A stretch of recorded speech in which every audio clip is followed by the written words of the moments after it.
Oh, he learns a lot of Torah. He's not a heretic. No, but he spews a lot of heresy, and that's why he's a heretic.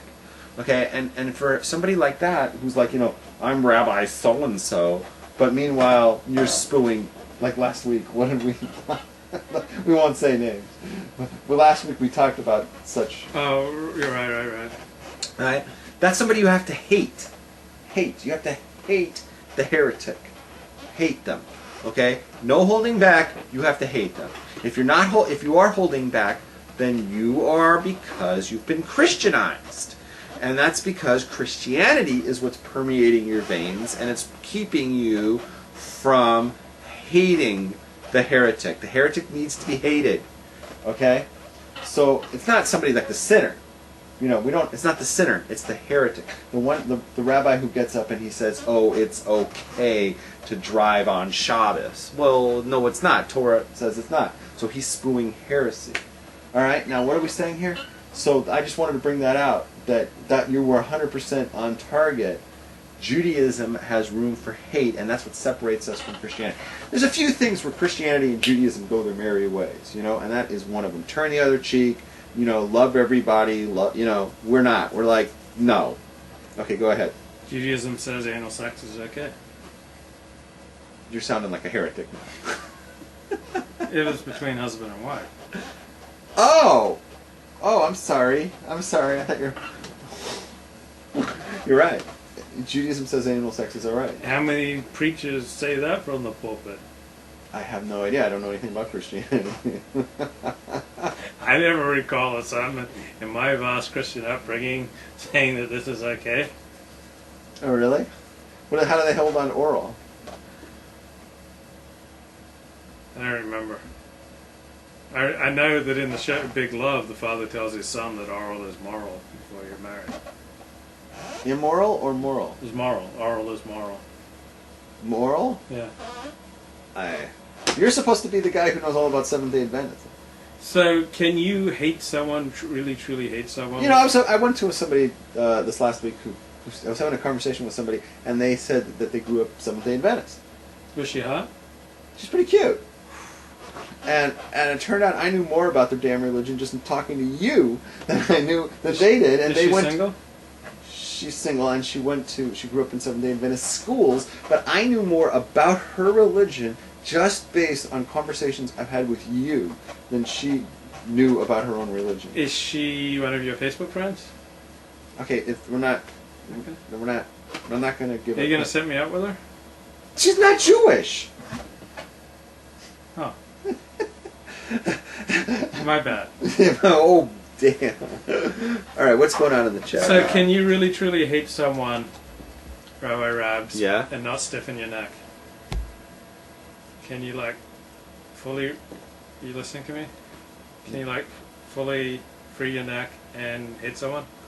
We talked about this before, didn't we? We did this in my house one time. Can I hate somebody without stiffing my neck? Yeah, free your neck now. It's impossible to hate somebody. I'm not saying it's impossible or not possible. I'm just curious what happened. I had a really hard time. It's hard summoning the really intense emotions. Yeah, it's really hard. It's hard to hate somebody when you have that whole free neck thing going. But here's the thing on that. That's why this gets in the way, because Torah says you have to hate people. You have to hate the heretic. So how are you going to do that with a free neck? You're going to have to get a stiff neck. The Jews are a stiff-necked people. I think you can do it, but the hatred has a different quality. It's not as... It's thinner. Oh, okay. It wouldn't be a lot of hate. Right. You're committed to hating someone, uh-huh, but you're not locked in, like this. Right. But you're free. Okay, I understand I have to hate that person, but it's not as visceral for you. Right. Incidentally, as a follow-up to last week we were talking about, I don't really have to work up a lot of hate towards that particular person we were talking about, right? Because I feel he's so... Nobody considers him legit. You know what I mean? It's there's other people to do my work, which was disappointing. Where at the beginning of the week, the people who were saying the same things as me were not coming out and saying their names. Mm-hmm. I was the only person making my name. But then I saw later in the week you posted somebody Yeah, Rabbi Dov Fisher. And he said, and He wrote several articles on it, using names and his name and everything. Yeah, so there are people. yeah, and he went public, and I went like, Yeah. here, I don't have to worry about it. He's already done it. Yeah. He's already done it. Good for him. Because it's like certain battles I don't feel like Yeah. fighting. It's like Yeah. it's like below me. I have other bigger things that I can do. But he's like, good. I'm glad that he came along. So Yesher Koyach for what's his name? Rabbi who? Rabbi Dov Fisher. Joe Fisher. Good for him. Do you know him? No, but I know of him. Oh, okay.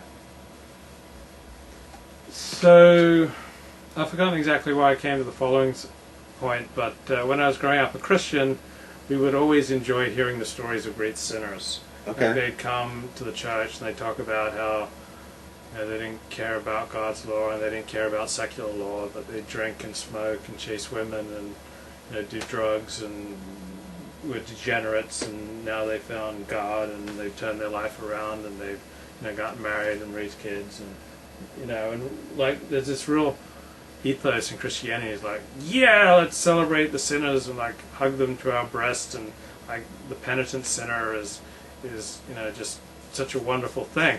Now you'll find plenty of Jewish texts that say this. Reish Lakish.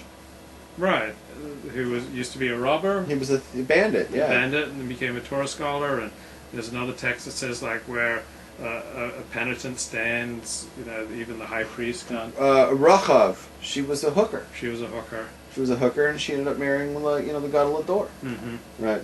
But as far as like Jewish life works, we don't flock to books and lectures by sinners. We don't get as much of a charge out of it. Like, you're not supposed to remind people of things they've done before.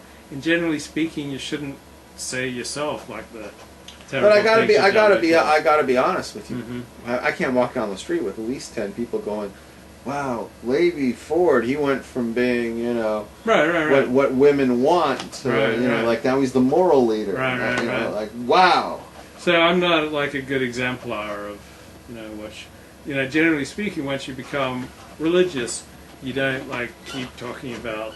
Well, no, because you don't want people to know you're BT or a Ger, because then you're not. And even it's just not. You're gonna be second class. It's just not. It's not proper, like to be frequently referring to the the carnal things that you did before you became religious. I know. I would never. I can't stand people like every 10 minutes they gotta like tell you how they banged some black chick. Exactly. It's like it's it's distasteful. It's distasteful. It's just not the Torah's way. No, that's not the Torah way. You hear somebody do that, and you know you're dealing with a psycho. Yeah.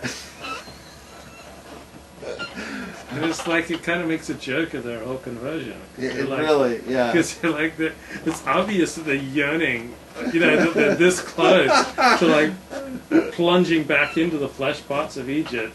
You know that like when you leave, that they're like running out the door chasing some black chick. You know that like when you're gone, they close the door and they close the blinds and they like they come out of the closet. They call. Blacks have such funny names. What Yolanda, baby, or Rishon, no, Keisha, yeah, exactly. And it's like you're just mocking Torah when you do that, and it's really not okay. No, it's not right. It's not right, and frankly, it makes me ill. I can't stand it when people do that. It's like, it's so obvious that they're like longing to be back, plunging into various women. It's just like visceral. You tune in, you want to get some Torah talks, and as this guy, he's talking about banging chicks, terrible, black chicks. It's terrible. It's like. It's outrageous. His fantasies about his, music horrible. teacher from elementary school. Oh God, that's just. And there's no place for that. It's just like this immorality, this filth. It's like just spewing from his lips. It's it's horrible. like, okay, if you're gonna do that, that's fine, but don't do it on a Torah show. Like the Torah should be holy and should be treated with the respect it deserves, and just like. You got filthy, squalid sexual fantasies that you have to share with the world. Please just don't do it on the Torah show. like, is that too much to ask, Rabbi? No, is that too much to ask? I think that's the minimum. That for a convert to Judaism or a penitent, a Baal Tshuva, like, keep your filthy, disgusting, sexual